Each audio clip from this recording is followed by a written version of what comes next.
কাউকে যতই কাছ থেকে চেনো না কেন, কখনোই মনের সব কথা বলো না। একটা কথা মনে রেখো, এই জগতে বিশ্বাসের মূল্য কেউ দেয় না।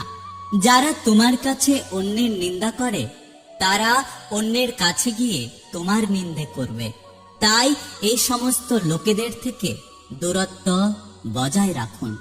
মানুষ এই দুটো সময় চুপ করে থাকে, যখন তার বলার মতো কিছু থাকে না, এবং যখন অনেক কিছু বলার থাকে কিন্তু বোঝার মতো কোনো মানুষ থাকে না।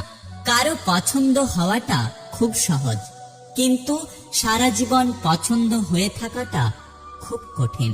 ক্ষমতার থেকে বুদ্ধিকে বেশি কাজে লাগাও, কেননা ক্ষমতা তোমাকে লড়তে শেখায় আর বুদ্ধি তোমাকে জিততে শেখায়। যাকে আমি সব